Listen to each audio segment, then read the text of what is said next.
Hi, I'm Father Jim Forson, and I'd like to offer you some reflections on the gospel of this second Sunday in Lent. You know, as I've told some of my parishioners, my mom was a school teacher, Catholic school teacher for, more than 28 years. And some of the habits that a school teacher develops, I think, work their way into the way she parented us as children, myself and my sisters. Because my mom would say to me when she was talking, she'd say, "Look at me. Look at me. Are you listening? Look at me." And, and later in life, I'm 38 years old, Mom. I don't need to look at you to listen to you. And her answer was always the same. No, I want you to look at me. And, I get it. I think we all do. Because sometimes, we're talking to somebody and they're playing with their phone or whatever, and we ask them, "Are you listening to me?" Yeah, I'm listening. Yeah, no, yeah, put the phone down. Or they're watching television or playing with the clicker and say, "I'm talking to you. Did you hear what I just said?" Huh?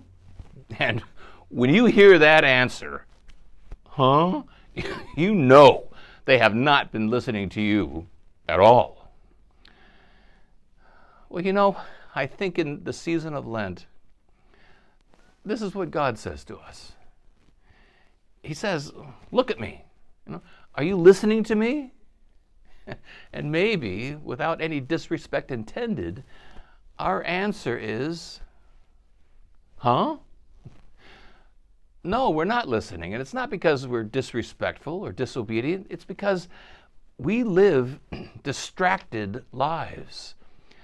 There is such a torrent of information pouring over us and coming at us in all sorts of different ways. I counted one time that there are 8 different ways in which information works its way into my life, and I can't keep up with it. There's a couple magazines I quit taking that I love, those magazines, but I just never got around to reading them. There was just too much, and I can't keep up with it all. I must have about 5 or 6 books just waiting for me to read them. And so we all live in this world that is so noisy and so loud that if God says to us, "Are you listening to me?" we could scarcely hear his voice. And this season of Lent is for us to be able to hear his voice. And to be able to, upon hearing that voice, be transformed by what we hear. That's what is happening in the gospel. When Jesus and Peter, James, and John go up the mountain and Jesus is transfigured. And in that moment of revelation, the apostles see him for who he truly is. They see the divine. And as Jesus is transfigured, they are transformed by what they see. And we are called the same during Lent. They were having, I guess, what you could call a God moment. Have you ever had a moment like that? A moment that transforms you, that you just know you're in God's presence, that we, like Jesus, become different than we were before, or actually we become who we truly are.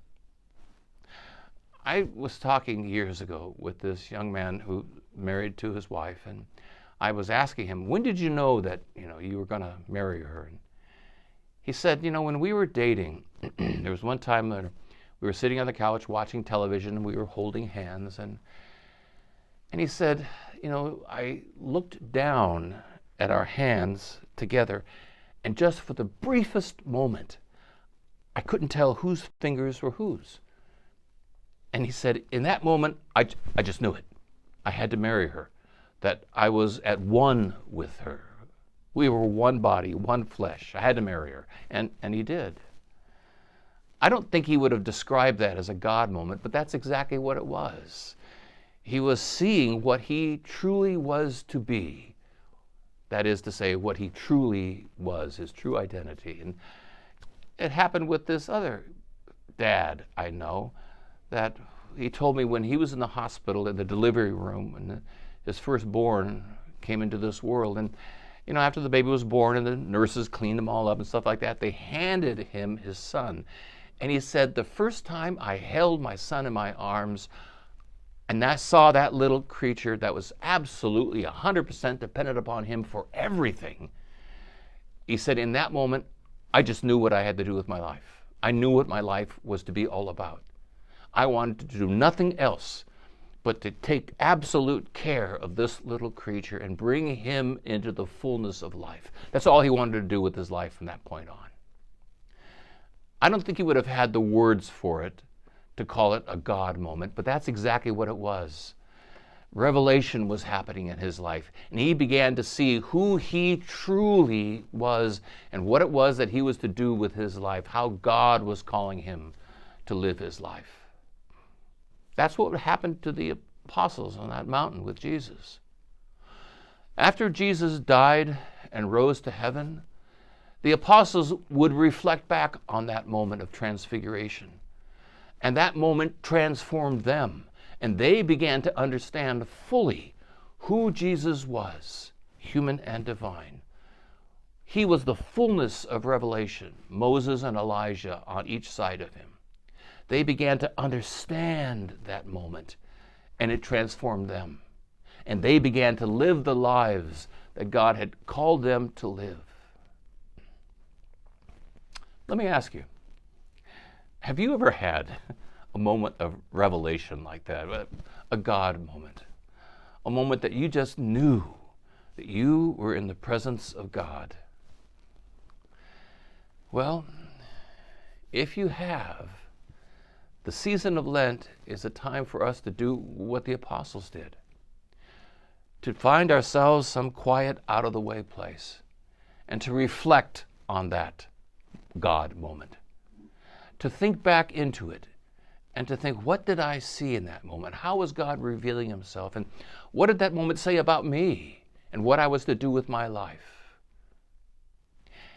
And if your response is, well, I really haven't had a kind of a God moment like that, a moment of great revelation. Well, it's not because God is holding back, that's for sure. God's nature is one of ongoing revelation because God is present everywhere. He is a continuous act of self-revelation. And if I haven't had that kind of God moment, well, then what I need to do is to find myself a mountain to climb, a quiet, out-of-the-way place where I can be alone with him. And I don't know where, a walk on the beach or around the neighborhood or go into the backyard, someplace where you are alone and quiet and you can begin to reflect, where do I see God in my life? Because he is certainly there. Where in the events that surround me in my life or just this very day that I see the hand of God? Because he is certainly there. And it is when I see that revelation, then I know what it is that I am called to do with my life. Maybe in this second Sunday of Lent, God says to us what our mothers always were saying to us. Are you listening to me? Look at me. Listen to me.